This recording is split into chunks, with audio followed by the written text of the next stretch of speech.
Assalamualaikum warahmatullahi wabarakatuh. Halo anak-anak, selamat siang. Ketemu lagi dengan pembelajaran bahasa Indonesia.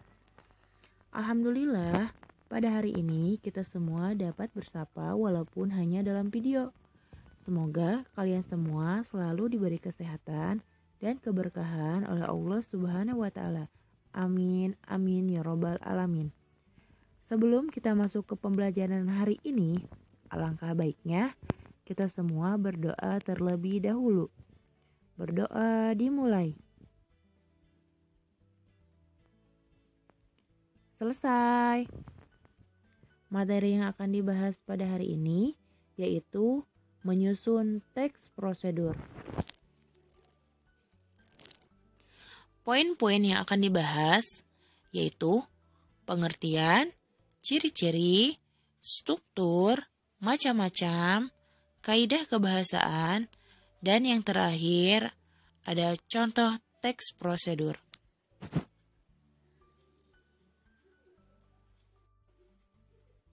Yang pertama, pengertian. Teks prosedur adalah teks yang berisi tentang cara untuk melakukan sesuatu hal yang dijelaskan langkah demi langkah secara berurutan sehingga mampu menghasilkan suatu tujuan yang diinginkan. Ciri-ciri teks prosedur yang pertama, berisikan langkah-langkah. Yang kedua, disusun secara informatif. Nah, informatif di sini yaitu dapat memberikan informasi kepada khalayak ramai tata cara teks prosedur yang kalian buat. Yang ketiga, dijelaskan secara mendetail. Yang keempat, bersifat objektif. Jadi, lebih pasti. Yang kelima yaitu langkah berkelanjutan dengan penjelasan. Jadi, langkah demi langkahnya kalian harus bisa menjelaskan. Yang keenam yaitu menggunakan syarat atau pilihan. Yang ketujuh, bersifat universal. Jadi, harus bersifat menyeluruh. Yang kedelapan, bersifat aktual dan akurat. Jadi, benar-benar harus pasti. Harus yang benar-benar terjadi. Kalian membuat teks prosedur itu harus benar-benar terjadi dan harus kalian praktekkan. Nah, dan yang terakhir yaitu bersifat logis atau masuk dalam logika orang lain. Next. Struktur dalam teks prosedur yang pertama yaitu judul. Judul ini sangat penting karena teks prosedur diartikan sebagai suatu aktivitas atau kegiatan yang akan dibuat atau dilakukan.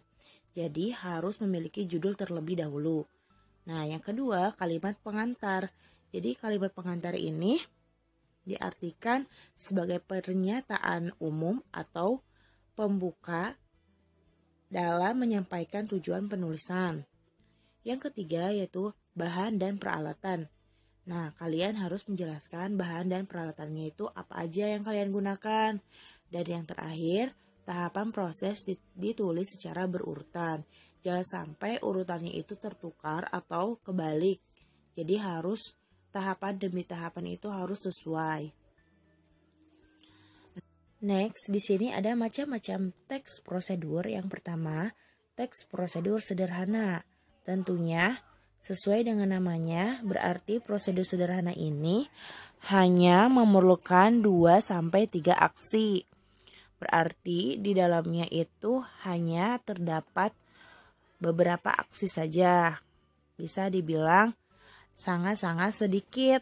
Contohnya itu seperti prosedur cara memasak mie, membuat ikat rambut, membuat pita, dan lain-lain. Nah, yang kedua, teks prosedur kompleks. Teks prosedur kompleks ini terdapat langkah-langkah yang banyak atau bisa dibilang rumit. Contohnya, prosedur pembuatan EKTP, prosedur pembuatan SIM, prosedur pembuatan pupuk kompos, dan prosedur pembuatan akte kelahiran. Nah, kalau yang ketiga ini atau yang terakhir, teks prosedur protokol, yaitu prosedur atau tata cara tidak terlalu rumit sehingga mudah untuk dipahami. Contohnya, prosedur cara menghidupkan komputer, prosedur tata tertib sekolah, dan prosedur cara download video di YouTube. Selanjutnya, ini ada kaidah kebahasaan teks prosedur. Yang pertama yaitu konjungsi temporal. Jadi, pada saat kalian membuat prosedur, di dalamnya itu pasti terdapat konjungsi temporal. Contohnya, seperti selanjutnya, berikutnya, kemudian, lalu, setelah itu, oleh karena itu, dan lain-lain. Nah, yang kedua yaitu kata kerja imperatif atau disebut juga kata kerja perintah yang sering dijumpai ketika kalian membuat langkah-langkah, perintah-perintah, dan larangan-larangan yang harus ditaati dalam pelaksanaan teks prosedur. Nah, yang ketiga yaitu verba material dan tingkah laku. Verba material itu sesuatu yang mengacu pada tindakan fisik seperti potong ikan, menghaluskan bumbu, dan lain-lain. Sedangkan verba tingkah laku yaitu tindakan yang dilakukan dengan ungkapan. Yang selanjutnya yaitu partisipan manusia, merupakan semua manusia yang ikut serta dalam teks prosedur tersebut. Nah, selanjutnya terdapat bilangan sebagai penanda urutan. Jadi, urutan demi urutan itu harus kalian beri tanda agar tidak tertukar.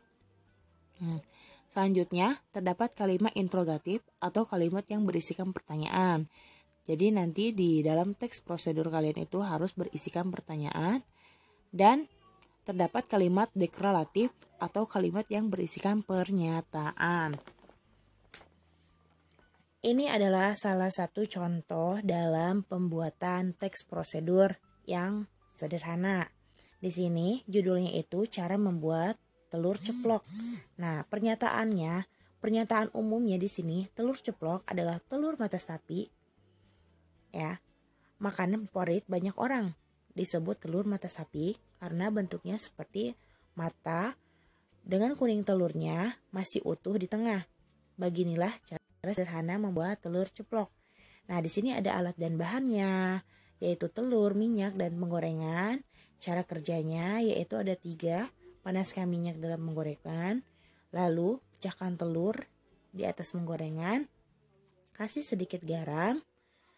Yang terakhir, balik telur hingga kedua sisi matang dan siap dihidangkan. Jadi, tata cara teks prosedur ini lengkap. Ada judul, ada pernyataan umum atau kalimat pembuka, lalu ada langkah-langkah atau step by step-nya. Nah, di sini juga ada 2 contoh lagi teks prosedur. Ada cara mengaktifkan komputer dan cara mematikan komputer. Materi untuk hari ini sampai di sini. Terima kasih, kurang lebihnya mohon maaf. Wassalamualaikum warahmatullahi wabarakatuh.